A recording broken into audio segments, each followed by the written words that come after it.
kept calling them. No, it's not going to happen. Don't worry. Why are you so worried? We are not worried. It's not going to happen. People will die, yes. Is it horrible? No doubt. Are we ready to pay this price for our freedom? Yes, we are. The first day I wanted to go, but my wife said, no, stop.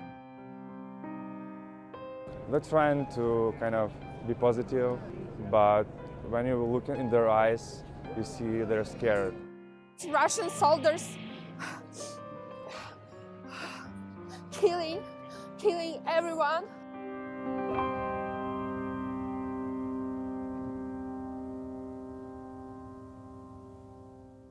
Проведение специальной военной операции. On February the 24th, Russian President Vladimir Putin announced what Moscow called a special military operation in Ukraine. The assault came from land, sea and sky.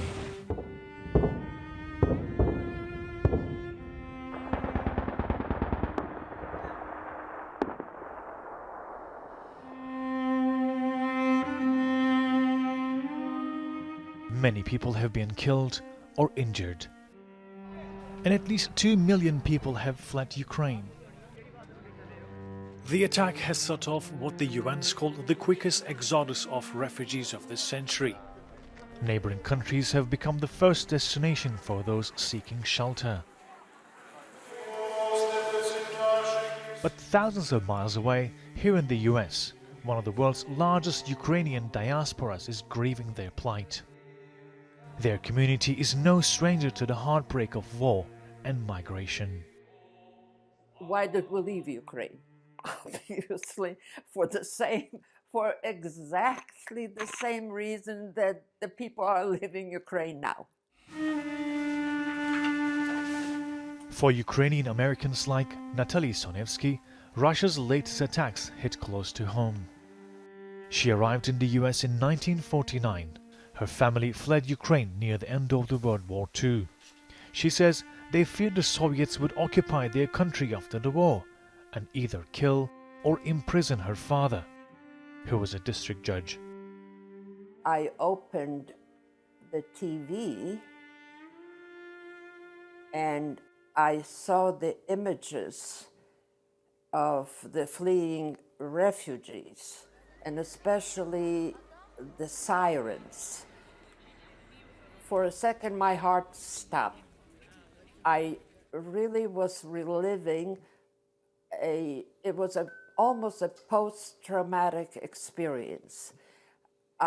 When that train pulled into the station and all the people were trying to get in, I went back 70 years back, and I could see myself and my mother and my father and my sister. There were 4 of us. Of course, my father would push us first, and we got into the train, but then it started moving, and my father was still at the station, and the terror and the horror of that moment lived with me for a long time, but now I relived it. A soldier pulled her father aboard, and when the train stopped, Sonevsky says her family fled on foot. They ended up in the German city of Bayreuth, where they lived in the American zone and a displaced persons camp from 1945 to 1949. Sonevsky has called New York City home since 1956. This area used to be called Little Ukraine. It's still called that. But if you compare it now to what it was in 60s and 70s, it's nothing. When you came, if you were in Little Ukraine in the 60s, 70s, and maybe 80s, you would hear Ukrainian probably more than English. There were shops, there were flower shops, there were, you name it.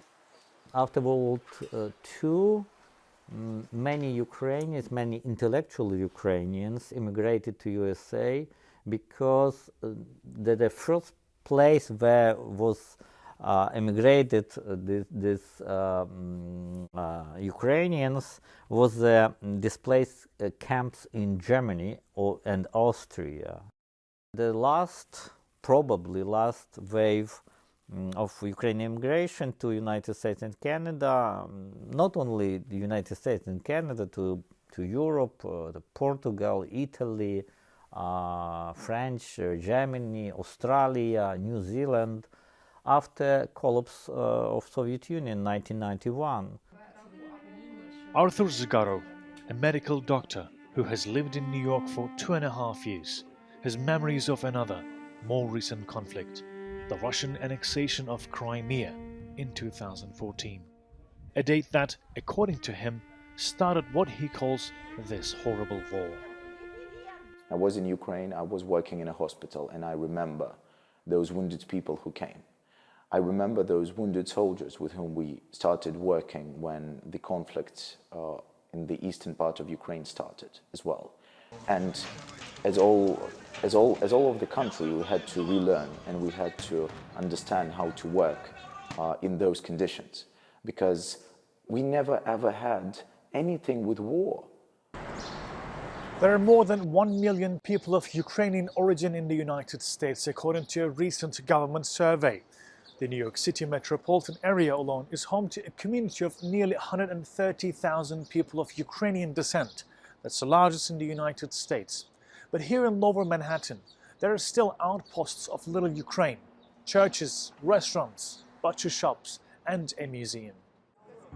And beyond the brick and mortar, there's also a spirit of solidarity. So-called sanctions against Putin unfortunately doesn't work. Ukraine needs real help. Ukraine needs weapons, artillery, military, money, and real physical support. Unfortunately, all what we can do right now, support our country like that, because we think our voices is important. We can ask whole world to help us, to help our soldiers, to stop blood, to stop killer, to stop Russia, to stop aggressor. It's unacceptable. We're living in 21st century. It's not acceptable. We're fighting for democracy. We're trying to build democratic country. We're fighting for peace.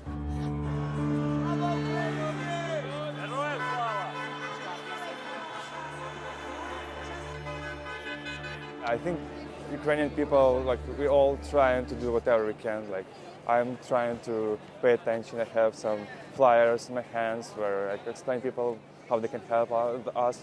For example, writing to their congressman, asking to help, to bring some peace to Ukraine.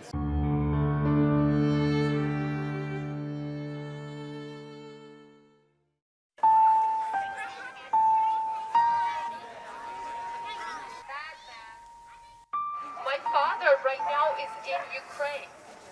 He is 58. According to Ukrainian law, you cannot leave the country.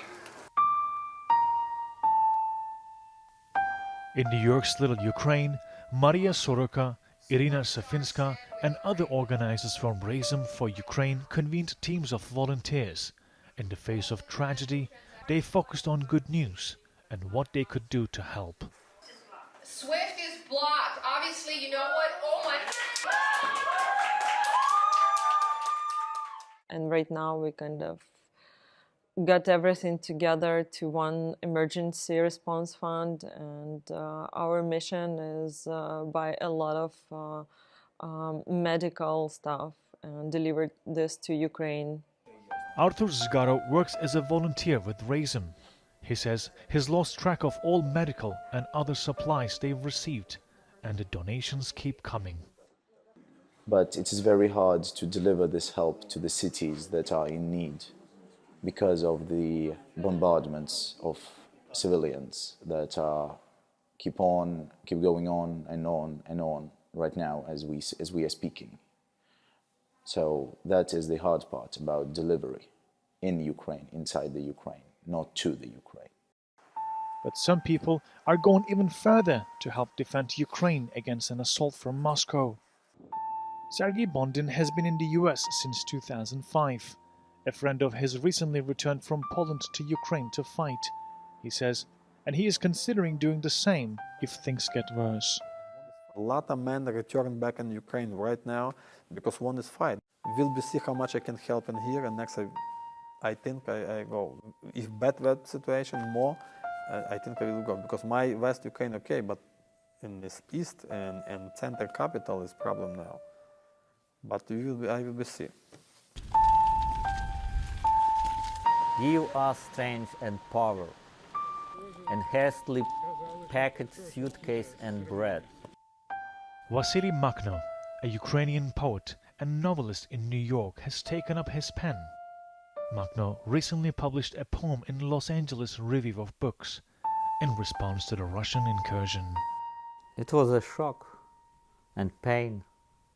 Immediately I start to write poem about war.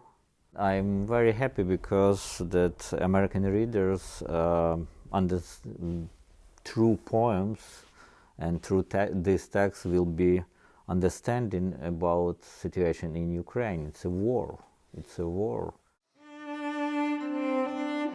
Lord, the way Tachina writes about Kyiv, Messiah, about the country. Why didn't we learn these poems by heart? Bleed my heart, bleed.